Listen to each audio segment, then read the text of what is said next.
I love, and I've actually had the privilege of, throughout most of my Christmases, being asked the same question every year. Same question that you've probably been asked as well. What do you want for Christmas? What do you want for Christmas? What do you want for Christmas? And as a kid, wasn't this the best question to get ever? As a kid, you had so many things that you wanted for Christmas. I mean, you would unfurl the scroll and you would just know, this is the stuff for Santa. This is the stuff I want mom and dad. This is the grandparents' gift. I had all the things. I would put things on there that I didn't even really want. It's just you could. So you might as well throw them on. It was exciting. I would lay kid hints like only kids could. I thought I was being subtle, but they weren't subtle. I would point at things on commercials. I'd be so excited. It would be overt. But now when I get asked the question, what do you want for Christmas? It's just harder to answer. To be honest, maybe you felt this too. It's harder to answer what I really want for Christmas, and I wish it was because I was so noble and I was so full of God that I'd be like, no, it's better to give than to receive. And that's the spirit of Christmas for me. But if I'm being honest, that's not even really it. It's because I've come to realize that any gift that I get from my wife or kids, I kind of gave to myself. It sounds horrible, but at the end of the day, I know if a gift comes from them, I know it kind of came from me. That my wife and I look at each other, we give each other gifts. It's like, well, you could have just kind of bought this on. It's our money that we're spending here. Like I'll open up slippers. I'll be like, oh, this is great. This is the ones that were in my Amazon cart earlier this month. This is super exciting. It kind of feels like I'm taking money from my left pocket and putting it in my right and feeling rich. It's hard, but you know this to be true. The things that you really want this Christmas, the things that you want, no one can really give you. The thing that you really want this year, the thing that I'm going to be talking about today, it feels so out of reach for all of us. It feels great in theory or on paper, but it feels pretty impossible to get. That even if you asked it from somebody, they could not really give it to you. It feels like one of those things that as soon as I say it, every single person in this room, you're gonna go, yep, I want that. Yep, you knew it. I didn't know it, but now that you say it out loud, I actually really want that. And of course, I'm talking about a lake house in Chelan. That is what I am talking about. God, that is a horrible joke. Every service, it brings me joy, and every dad in the room. I like you see little jet skis right there, the kids playing, and that would be nice, but come on, the thing that I'm talking about is peace. Peace. You want it and I want it. You read it. Oh, when I say peace out loud, I just want to exhale. It just sounds so nice, but kind of impossible. Peace just sounds so great. Peace between people around me. Some of you just want peace and quiet a little for Christmas. That'd be great. And my guess is you're probably going to see little bits of it. My guess is this Christmas, you're gonna have a moment with your hot beverage of choice. You're gonna be sitting next to the fire. There's gonna be wrapping paper all everywhere, and people are gonna be happy, and it's just gonna be this perfect moment, and snow starts to fall, and you're just gonna feel peace for a second. You're gonna go, this is what it's all about. And then you're gonna remember, I got so many dishes to do. I got so many things to clean up. Why didn't that come with batteries? There's all the peace goes out the window immediately. And I know there's research to back it up. I know there's lots of stuff, but I believe that Seattle has become really the epicenter and a magnet for excellence from all over the world. The people that I bump into every week in the lobby, the people that I see around town, this is an epicenter now for the people who are just driven, who are successful, who are educated, who are downright good looking. Look at yourselves. You look great today. Your outfit, your hair, the whole package. It is great. Your kids, are you kidding me? Your kids are fake. They're up here singing like little angels. They're all on good behavior. It was so perfect. Other churches, look at our church's kids singing on stage. They're like, that's the promised land. That's it right there. Those people in Seattle, they have it all together. It's the epicenter of success, cultural markers galore of every reason why you have been successful. But so many times I hear stories of people who are afraid, depressed, anxious, scared, uneasy, depressed. Just so many things that I hear from people, and you'd think if this is the epicenter of so much success that it'd be the epicenter of peace. That if anybody had it together, it'd be the Seattle area. It'd be the East Side. It'd be the people of Timberlake Church. So you'd think that today's message, you'd be like, that's great for somebody else. Maybe I need to send it to somebody or somebody watching online. This is going to be for them. But my guess is we all resonate with the idea of wanting more peace. And peace comes in two terms. You know this. You're smart people. The first one is this, is external peace. The form of external peace. This is the peace with people around us. This is peace between nations. Wouldn't that be incredible? You watch the news and you're thinking, man, wouldn't it be incredible to just see peace from conflict between nations? This is peace even within our nation. I'm gonna give you guys a little surprise. You may not know this. Next year is 2024. 2024 happens to be an election year. Isn't that gonna be fun? Isn't that gonna be, all the things that disrupt our peace are gonna bubble right up to the surface. I mean, you want peace even at Christmas dinner.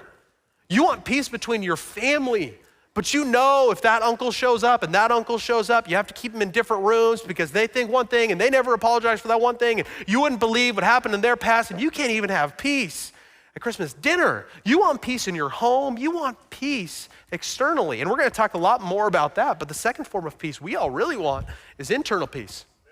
It's an internal sense of peace inside of us. It's hard to put our finger on, but I think we've all had fleeting moments where we know it, where we've experienced it, where we know that peace is possible. It's that thing inside of us that feels dissettled that we wish we could just put an ease to. The Bible talks about peace 353 times. You almost get one for every day. 353 times. This is a major theme in the Bible. Peace is a blessing that's prayed over people. Jesus, in fact, even looked at people and said, go in peace, that he offered them this sense of peace. Peace is also a gift from God we see in the Bible, this incredible gift from God. So for all of us, where it may seem out of reach or impossible, I want to talk today about peace. Not just the temporary kind, but maybe one that lasts. And in light of this series that we've been going through one passage in the book of Isaiah. And our lead pastor, Pastor Dave, he's given us some really incredible background insight. If you've missed those weeks, go online and watch them. It'll really set the stage for what we're talking about today. But Isaiah talks about this coming future heroic king.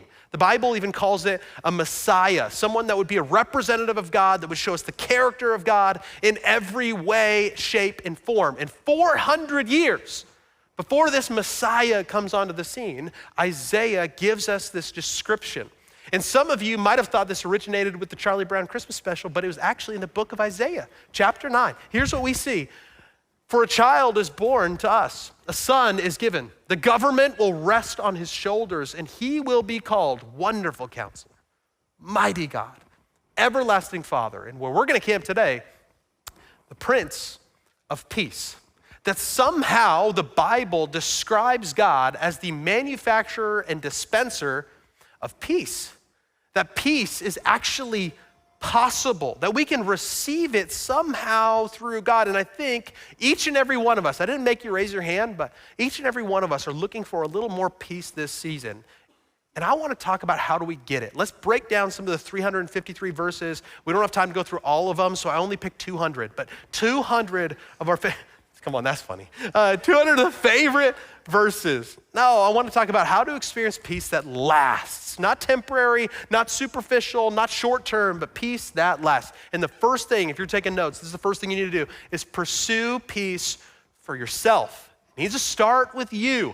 Pursue peace for yourself. And you're like, wow, that sounds really vain, kind of selfish. Don't worry, we'll move from there. But it needs to start with you.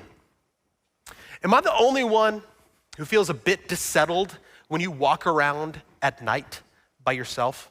Do you guys know what I'm talking about? It could even be in my own home, I feel a bit dissettled, but really, if I'm out and about at night, which nowadays is like anytime after 3 p.m., if I walk around outside at night by myself, I just feel dissettled. I don't know what it is. If we're on the east side, you're worried about like bears. If you get into a city, you're worried about other things. You're worried about people. You've heard all the things, and you're like, it's just not a good idea to be walking around at night. But isn't it true that there's something, if there's just someone with you, the whole atmosphere changes. It doesn't matter who it really is, but if there's someone with you, you feel more secure by having another person in your presence. I feel even more secure if it's someone I can outrun. But I can really feel secure. And more than that, get this. You all have the person in your head who you really wish was with you when you're walking alone at night. I'm thinking Dwayne "The Rock" Johnson. I mean, he could take on a bear. I mean, it didn't matter what would come our way. I wish he was here with me. And before my wife and I moved to the east side a few years ago, we lived in Seattle. And we lived in a pretty great neighborhood, but there were certain pockets and parts that wasn't a good idea to walk around in, especially at night. It just wasn't a good idea. And sometimes you'd need to do it, and so you need to kind of make it happen. And the good news for me is we had a guy who went to our church, and his name was Kyle. And Kyle played offensive line in the NFL. Kyle, in his heyday, was 6'6", 310 pounds. And now he had leaned down to pure muscle, 6'6", 260. I mean, he was just built like a rock. This dude was a giant. Kyle was so big that one time I was speaking on David and Goliath, and I just brought Kyle on stage. And he was like, hey, do I need to say anything? I'm like, I think they'll get it. I think you just be you. And it don't matter what it is, his presence, it's just something about it. There's something special about his presence. It was crazy. When you're 6'6", 260, made of pure muscle, you can't help but be intimidating. If you knew him, he was the kindest guy ever once you got to know him. But it didn't matter. You could put a Care Bears t-shirt on him. He still looked angry. It just didn't matter what you did. He was just big. And so if I ever really need to go somewhere at night, I'd invite Kyle with me. I'd be like, Kyle, come on, you need to come with me. And I think he kind of knew my agenda. I was like, I just want to hang out with you or have you near me, you know what I mean? Don't wait in the car, come on, let's go. And I would bring Kyle, and there was just something reassuring about his presence. I mean, I would intentionally go the long way down dark alleys and start fights when I had Kyle with me. You know? It was just great. It was something so reassuring, so comforting. I would just make him hold me in his arms. It's great. But I remember something about his presence. And isn't it true that each and every one of us, when you walk into a room, there's just something about your presence? I don't want to describe it. For each of us, it looks different. Based on the things that you say and even some unspoken things, you bring a certain presence into every room that you walk into. And if you're not sure what that looks like, just ask your spouse. Tell them to be honest. They'll be really honest with you about what your presence communicates with people. If you're the leader of an organization, if you're the boss, when you walk into a room, you know your presence carries weight. When you're the parent and you walk into a room, your presence means something. And I think the same thing is true when it comes to the presence of God. That somehow, by being described as the Prince of Peace, that God has referred to himself and said, when you feel like your life is disrupted, if you're in my presence, I will be a refuge of peace. And I can't always describe it, but somehow he has set himself up that his presence will provide a pathway to peace. And doesn't that sound great? And I don't know about you, but for me, when I've experienced God's peace and his presence the most, it's actually not when everything's going well. It's not when everything's going perfect and everyone's well-behaved and everything's dialed in and then I experience God's peace. It's actually, I experience it the most in contrast to the world around me. That when my world is chaos, I can ever more feel God's presence as peace.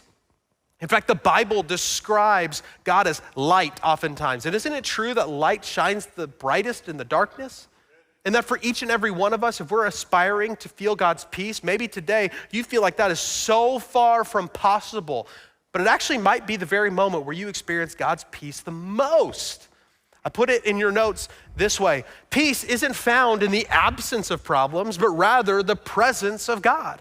It isn't found in the absence of problems. It's most found in the presence of God.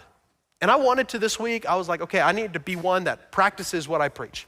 And so my life hasn't blown up. My life's not in chaos, but I figured, God, I could always use more peace. So I decided to carve out some moments this week where I could just simply pray, nothing fancy, nothing special, just God, show me where I could have more peace in my life. And I'm gonna tell you, I did not like the answer.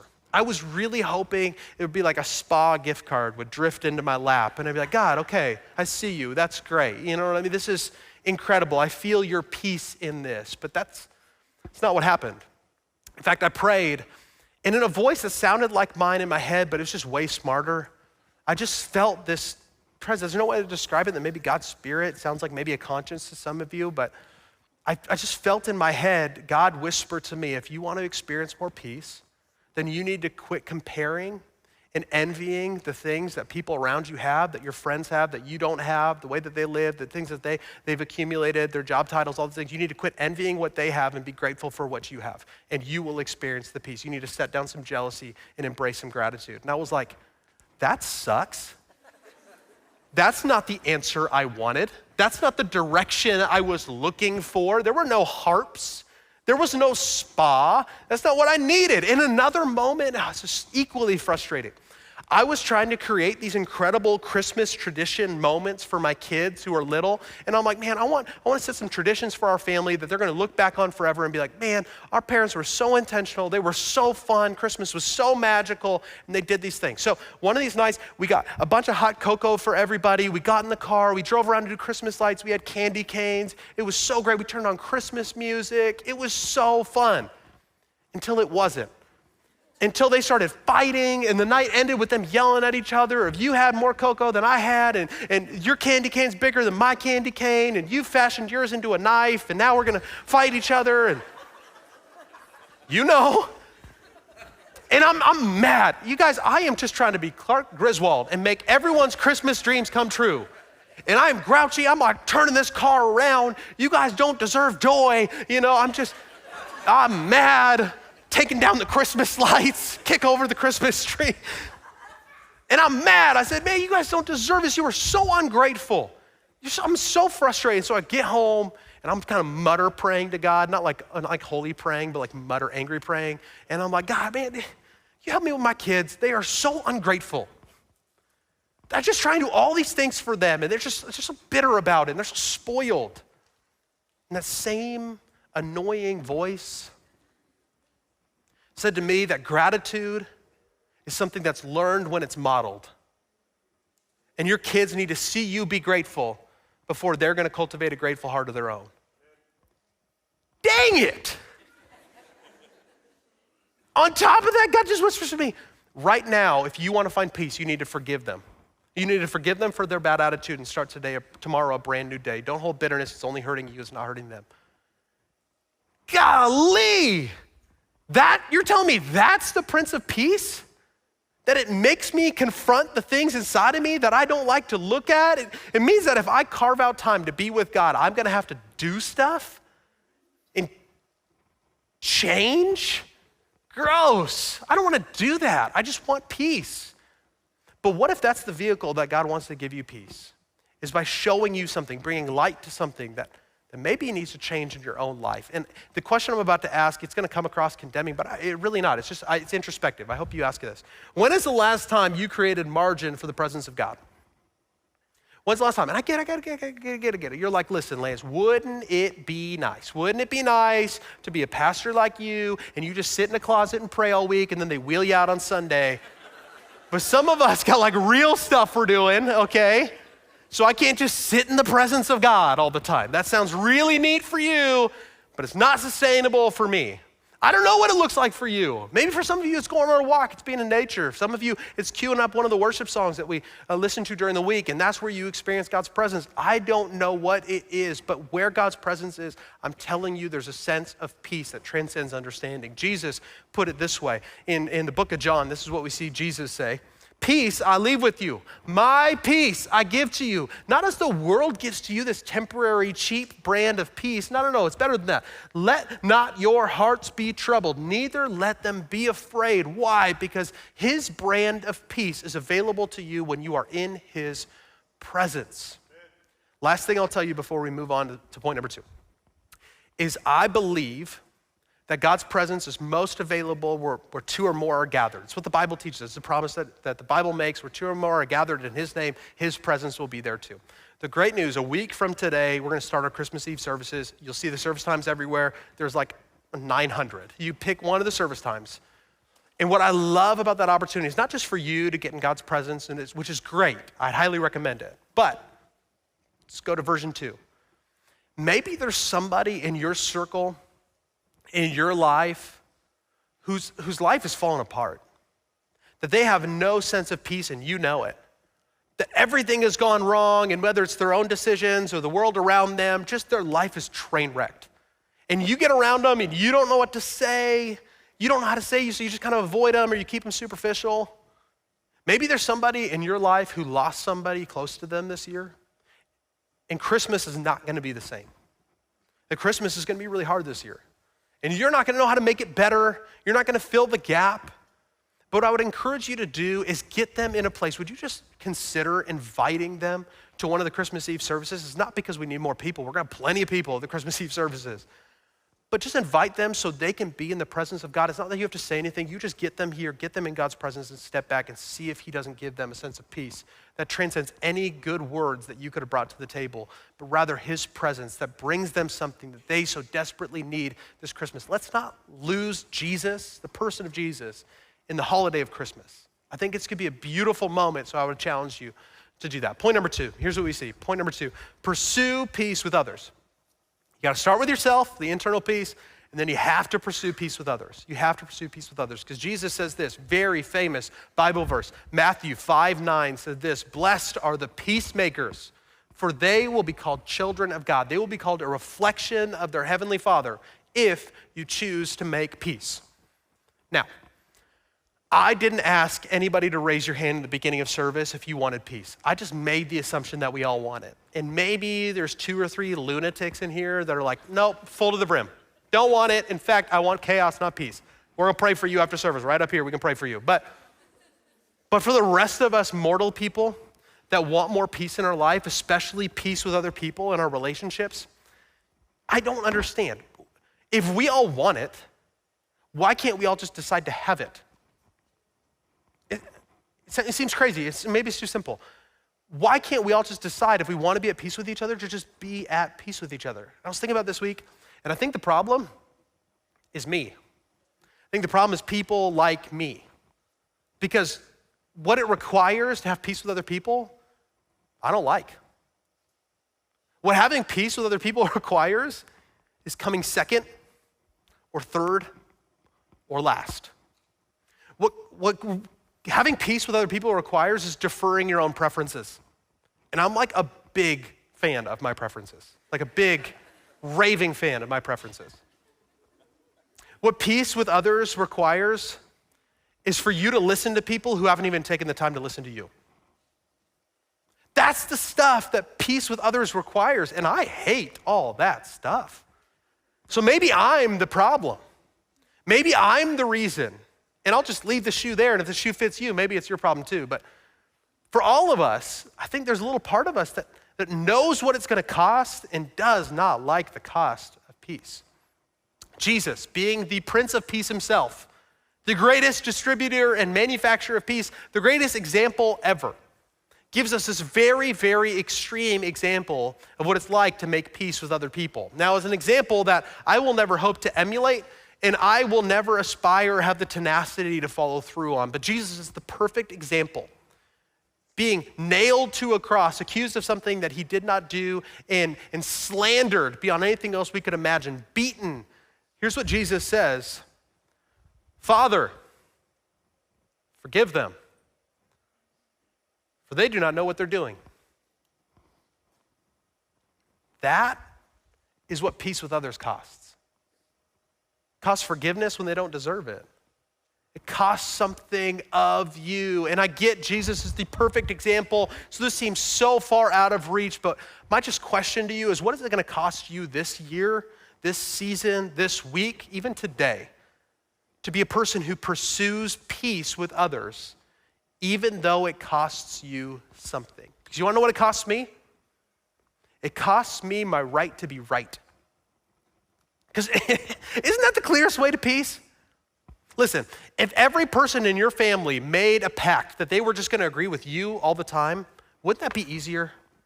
Just quit having this like free will or your own way. Like, just come over here. You can keep doing things the wrong way, or you can come over and do them the right way, which is my way. And if everyone would just agree with me, then we would have peace. But, well, unfortunately, we're unwilling to do that. So somebody's gotta go second. And Jesus is the one who led the way to the back of the line. I wonder if we'll follow him. The New Testament is written in Greek. It's written in Greek, it's not originally written in English. And so we translate Greek words into English words to get a better understanding of what the scripture is trying to tell us. And the Greek word for peace is eirene. And it's a really interesting word, and it means to bind together. That unity in itself is actually the definition of peace, that you take two unsimilar things, bind them together, and bring them to peace. It's actually, where you get rid of the E, you get the word Irene. So if anyone in here is named Irene, isn't that a fun day? First day in your life, it's been exciting to be named Irene. This is really great. You are the keeper of peace. By definition, your name means the bringer of peace. Isn't that fun? But we all have like an aunt who's just full of mischief named Irene. And so this just doesn't feel right. Some of you know who I'm talking about. Irene, it's so interesting, or Irene. In Greek, in actually the Greek culture, they used to, every city, have somebody who was the chief official of Irene, the Irene of the city. And their job was to keep public peace, to help restore peace amongst other people. How horrible of a job would that be, man? You're just trying to restore peace between everybody. Well, I'm here to deputize you into public service, and you didn't even ask for it. That from henceforth, you guys will be the Irene of wherever room you walk into. The peace bringers. I'm gonna start calling you Irene. That any room you walk into, you would be the one who restores peace. And I'm not just talking about avoid conflict. We all know those people who avoid conflict and get that little false harmony, fake smile. We all know. I'm not talking about that. I'm talking about people who pursue actively restoring peace between people. And if you do that, as a byproduct, not only will you have better relationships, but selfishly, you might even stumble into some more peace for yourself. Wouldn't that be great? First, you got to pursue peace for yourself. Second, you got to pursue peace with others. The last one is this. You got to pursue peace as a habit. Last one, pursue peace as a habit. You got to day in, day out, make it habitual. I started every one of the fill-ins with the word pursue, and I did it for a reason, because in Psalm 34, verse 14, there's this beautiful verse that I would encourage you to circle, plaster everywhere around you. It can be a great reminder and kind of North Star for your life, but here's what the Psalm says about peace. Turn from evil and do good, which is just, all around good advice. You just do that in general. But seek peace, doubles down, and pursue it. You'd think we could just period after. Seek peace, just do that. Just go seek peace. But no, it just brings this extra level of grit and tenacity. You should pursue it. You should look after, you should hunt for peace everywhere that you go. You should fight and contend for peace in every relationship, and even internally, you should fight for peace. We all know that money unlocks doors in this world. We learned this at a very young age. And at 15 years old, I got my first paycheck. It's from Dockside Restaurant in Coeur d'Alene, Idaho. It was great. It was in the resort. I would work the early morning shifts, and I would work with these older gals who had just been working together for forever, and they were just the kindest, most hospitable people. They were serving breakfast, and I would come up behind them, and I would clean up all the syrup spills and all the things. It was great. I worked hard. I got my first paycheck, 27 American dollars. Woo! I was rich. I looked at my parents and said, I'm moving out. I'm done. This is it. Found it. I'm retiring. I'm hanging it up. I'm going to pick up golf. It's going to be great. It's easy street from here. No. I knew, same thing you know, that $27 evaporated quickly. It was gone. It was here for a moment and gone the next. Isn't that kind of how it works with peace? You get it, you hold on to it, you go, I made it. And then it's gone. Just like you've learned with money, that you need to continue to pursue it in order to continue to see the dividends from it. The same thing you need to learn when it comes to peace. So just because you found it for a moment doesn't mean you're going to have it forever. There's a difference between knowing God and experiencing God. There's a difference between knowing of God and experiencing his presence in peace. There's just a difference. And if we're going to be people who pursue peace, and we believe that God is the manufacturer and distributor of peace, what this really means is we're going to be people who pursue Jesus.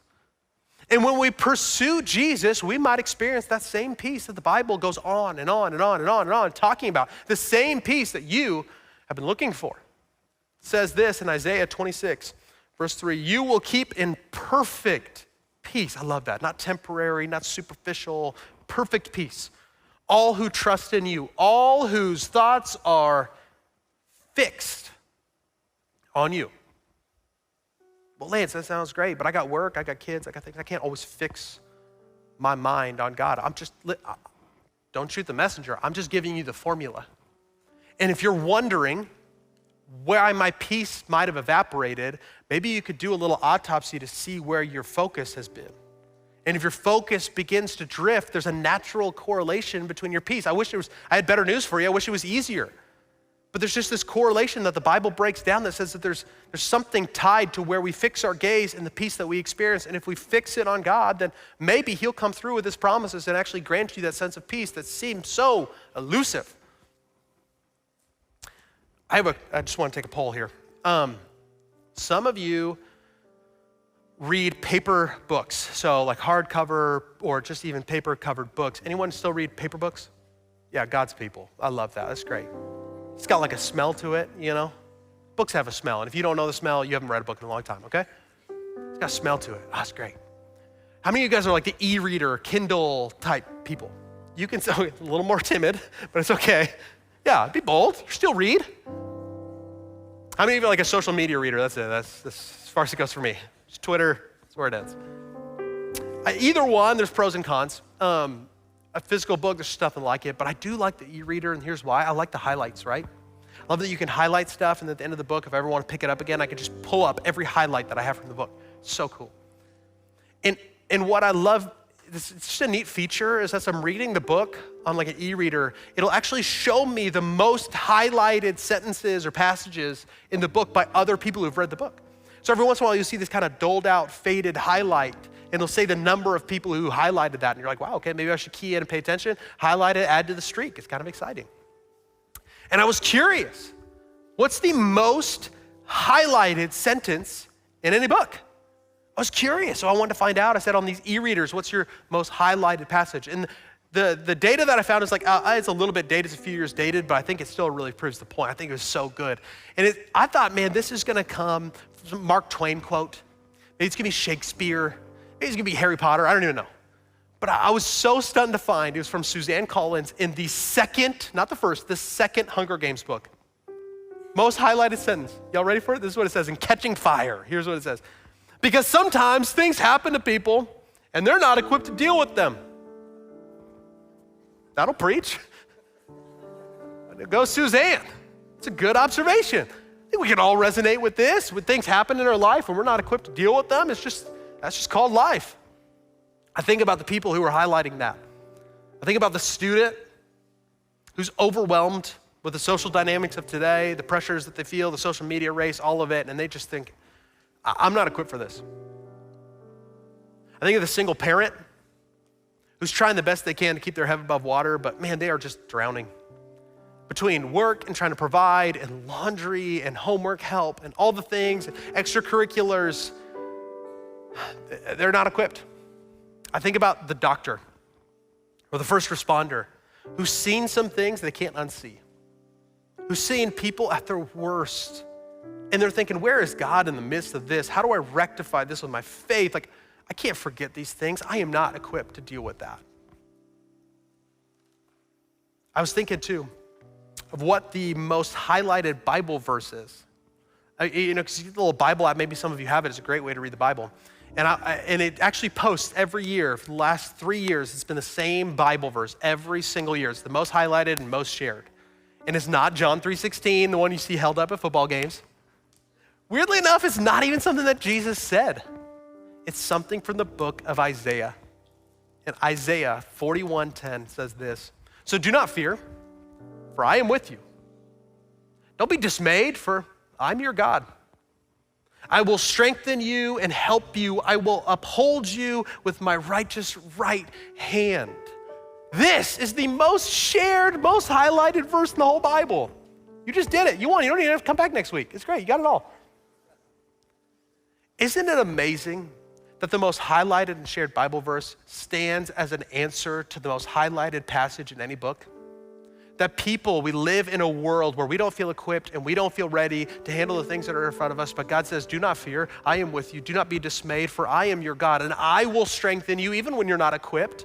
I will uphold you even when you don't feel ready, that I am present, and even when you don't feel peace, that maybe, just maybe, where I am, you could experience peace Before we close, I know that between the amount of people here in the room, the amount of people watching online, there's at least one or two of you who are like, this is great for everybody else.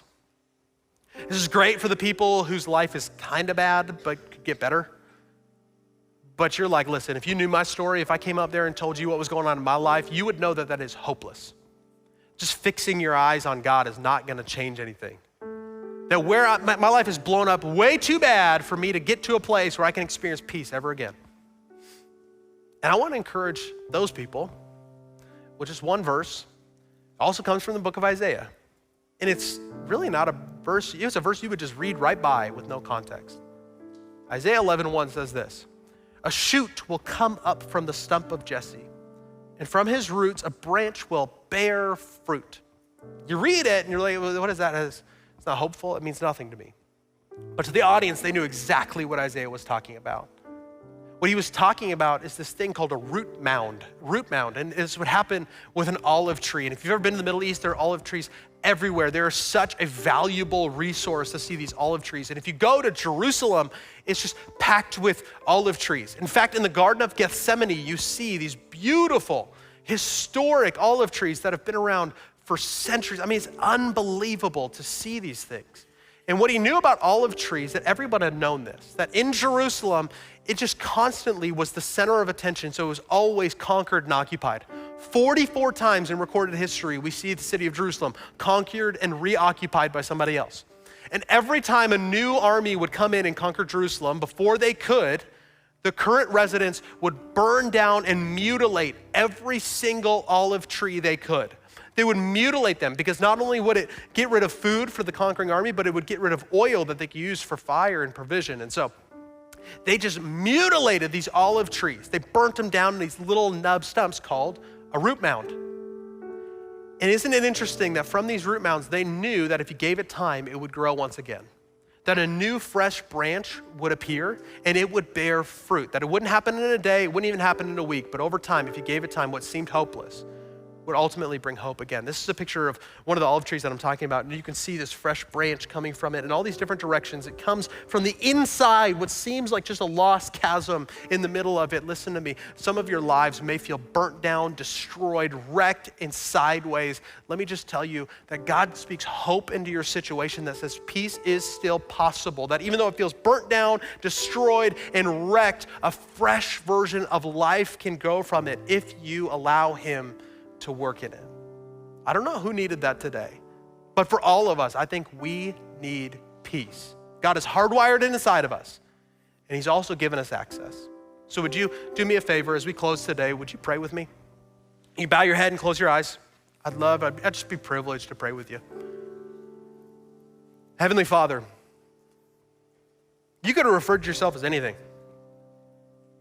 You could have been the great list giver, the one who gave us tasks and responsibility. You could have been angry. You could have been mean. You could have brought wrath. But instead, you describe yourself as peace. Today, I pray a blessing, a lot like you did, over every person in the sound of my voice. I pray a blessing of peace. I pray for external peace, that they would keep it in relationships around them. But God, more than that, I pray for internal peace. May it start with us. That even right now, we might discover a fraction of your presence. And in that, we might discover a sense of peace we've never really understood. Let us hold on to it. Let us pursue that. God, let us be eager to know you more. And it might not always be easy, and it doesn't mean life's gonna go perfect, but it means that we can have peace regardless. I pray that blessing over every person in this room. And I pray that in Jesus' name, amen. Thanks for watching. But before you go, please be sure to bookmark this page so that you can find us again next week. And are you looking for a way to get engaged and join a team? The online chat engagement team is a role that anyone and everyone can do, and it's simple. Engage with people, create an environment where people are free to be themselves, and more importantly, open to receive the truth of Jesus. And if you're interested in joining this team and becoming part of what God is doing through Timberlake Online, please let me know on your connection card. Links can be found in chat, and I'll see you here next week at online.timberlakechurch.com.